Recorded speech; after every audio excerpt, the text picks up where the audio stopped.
Hi dear students. So in the last class we discussed about the various agents that is responsible for the sterilization, including physical, mechanical and chemical methods. Every method lead to the antimicrobial activity. So these methods or agents can also be termed as antimicrobial agents because it leads to the death of the microorganism or inhibits their growth. So now just check into the conditions influencing the effectiveness of these antimicrobial agents. There are certain factors influencing these antimicrobial agents. So the first one is population size. It's a general rule that a larger population requires a longer time to die than a smaller one. So even the time taken for this antimicrobial agent to kill a larger population will be more, including the quantity of the antimicrobial agents that need to be applied will also be more in this case. The second one is population composition. Bacterial endospores are more resistant than the vegetative forms when they are applied with the antimicrobial agents. And then younger cells are usually more readily destroyed than mature organisms. And some of the species are even able to withstand this adverse condition better than the others. For example, Mycobacterium tuberculosis, which causes tuberculosis, is more resistant than any other bacteria. The third factor is the concentration or intensity of an antimicrobial agent.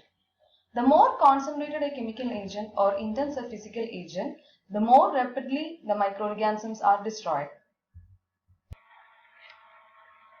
And in this, over a short range, a small increase in the concentration of antimicrobial agents lead to an exponential rise in its effectiveness.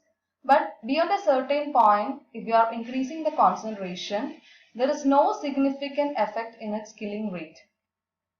Sometimes the agents are more effective at lower concentration. For example, 70% ethanol is more effective than 95% ethanol because its activity is enhanced in the presence of water.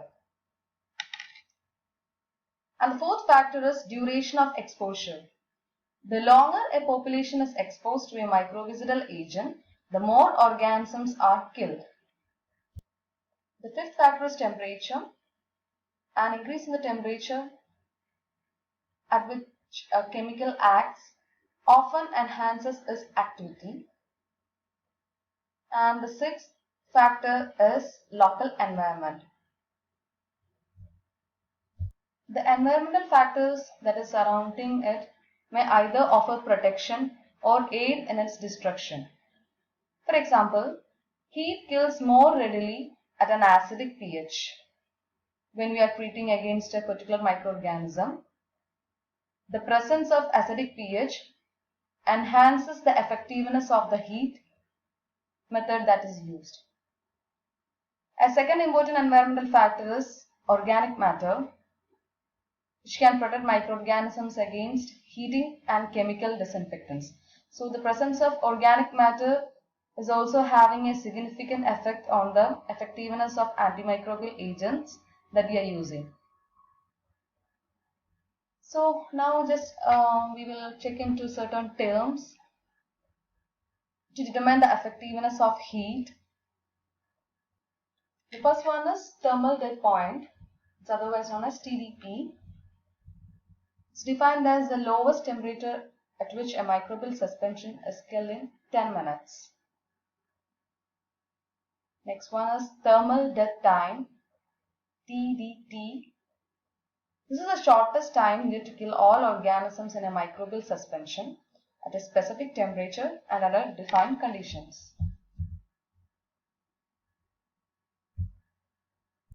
The third one is decimal reduction time or D value.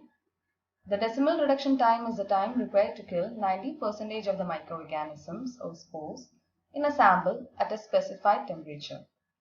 D values are used to estimate the relative resistance of a microorganism to different range of temperatures. The last one is F value. It is the time in minutes at a specific temperature, usually 121 degrees Celsius, needed to kill a population of cells or spores. We can also control or limit the growth of microorganism by keeping it at low temperature. By the use of freezers or refrigerators, we can inhibit their growth and reproduction. This approach is particularly important in food microbiology. It's a common practice to keep the food in refrigerators. Also, freezing items at -20 degrees Celsius or lower stops microbial growth because of the low temperature and the absence of liquid water. Some microorganisms will be killed by ice crystal due to the presence of ice crystals because it leads to the disruption of cell membranes of the microorganisms. Freezing is a very good method for long-term storage of microbial samples when carried out properly, and many laboratories have a low temperature freezer for culture storage at -30 or -70 degrees Celsius. Refrigeration greatly slows microbial growth and reproduction, but it does not halt it completely. The microorganism, when it gets a favorable condition, they can often grow back. Even if we are refrigerating the items, we cannot say that it's fully safe because it can be ruined by the growth of psychrophilic and psychrotropic microorganisms, particularly in the presence of water. Because these psychrophilic and psychrotropic organisms are the organisms that mainly grow in low temperature, just like Bacillus, Pseudomonas. They can survive in the low temperature. So there are chances that these refrigerated items get ruined. So because of this reason, refrigeration is a good technique only for shorter term storage of food and other items.